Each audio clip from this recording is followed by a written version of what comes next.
Hi friends, myself Fazil. Today we are going to see about metallurgy concept. Tempering. The concept name is Tempering. Tempering. Myself Professor R. Surendran along with Fazil. நம்ம என்ன tempering என்னன்னு பார்க்க போறோம். எப்பமே whenever you do the hardening process, it will be followed by the tempering. ரெண்டு பேரும் ஜோடியா தான் வரணும். So என்ன இன்ஃபர் பண்ணீங்க? Whenever we are hardening the product, we that have is to followed by the tempering. Why அப்படின்னு கேட்டோம்னா harden பண்ணும்போது என்ன ஆகும்னா the structure will become brittle structure. So brittle structure இருந்தால் அதை ஒரு brittle structure ஹேண்டில் பண்ணும்போது என்ன ஆகும், உடையக்கூடிய வாய்ப்பு ஜாஸ்தி. ஸோ அதை வந்து brittle structureலேருந்து நம்ம என்ன ஸ்ட்ரக்சராக மாற்ற போகிறோம் அப்படின்னா டஃப் ஸ்ட்ரக்சராக மாற்ற போகிறோம். ஸோ brittlenessனா என்ன அப்படின்னா உடையும் தன்மை, டஃப்னஸ்னா என்னன்னா தாங்கும் தன்மை.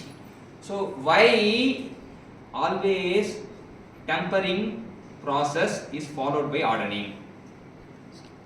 என்ன ஒரு சாஃப்டான மெட்டீரியல் வந்து ஹார்டனிங் பண்ணணும். ஏன்னா சாஃப்டாக இருந்தால் அது வந்து சீக்கிரம் ப்ளோக் ஆக வாய்ப்பு இருக்குது. அதனால ஹார்டனிங் பண்ணுறதுக்காக இந்த டேம்பரிங் ப்ராசஸ் யூஸ் பண்ணுவோம். இல்லை, நம்ம வந்து ஸ்டீல் எடுக்கிறோம், ஹார்டனிங் பண்ணுறோம். ஹார்டனிங் பண்ணால் அது பிரிட்டில் நேச்சராக மாறும். ஹார்டனிங் என்ன பண்ணணும்னா கொஞ்சிங் பண்ணுறோம் இல்லையா, அதாவது யாரையுமே வந்து ஸ்லோவாக மாற சொன்னால் மாறிடுவாங்க. இங்கே என்ன நடக்குதுன்னா அனிலிங் நடக்குது, ஸ்லோ கூலிங். இப்போ ஃபஸ்ட்டு ஹார்டனிங் என்னன்னு பார்த்துருவோம், அப்புறம் அந்த காரணம் ஈஸியாக புரியும். Hardening is a process, heat treatment process. Hardening is a heat treatment process in which the steel is heated above the upper critical temperature, cooled in the quenching medium சொன்னோம் இல்லையா. quenching medium ல sudden cooling. சடனா ஒருத்தனை மாற சொன்னா ஃபுல்லா jerk ஆயிடும், சரியா? இப்போ சடனா மாற சொல்லாம சடனா பண்ணா அவன் வந்து ஆர்டன் ஆயிடுறானா, பிரிட்டில் ஆயிடுறானா, அவனை என்ன பண்ணும், சமாதானப்படுத்துறோம். எப்படி சமாதானப்படுத்துறோம்? டெம்பரிங் மூலியமா சமாதானப்படுத்த போறோம். டெம்பரிங்ல என்ன பண்ணுவோம்னா slow heating, slow cooling repeatedly. மெல்ல ஹீட் ஆக்குறோம், மெல்ல கூல் பண்றோம், மெல்ல ஹீட் ஆக்குறோம், மெல்ல கூல் பண்றோம். ஒரு ஃப்ரெண்ட் இருக்கான், டப்புன்னு அடிச்சிடுறோம்.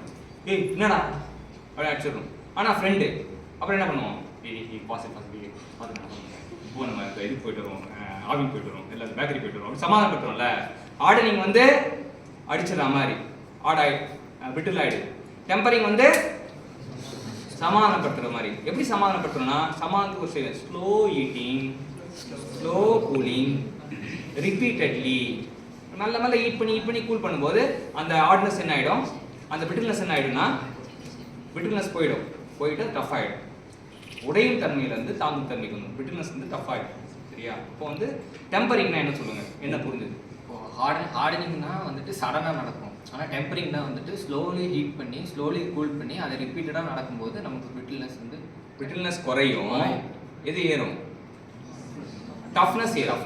ஸோ நல்லா புரிஞ்சுங்க, இது ரொம்ப ரொம்ப இன்டர்வியூ பாயிண்ட் ஆஃப் ரொம்ப முக்கியமான கொஸ்டின். ஹார்டனிங்ல வந்து என்ன பண்றோம், we are heating above the upper critical temperature and sudden cooling with the help of quenching medium.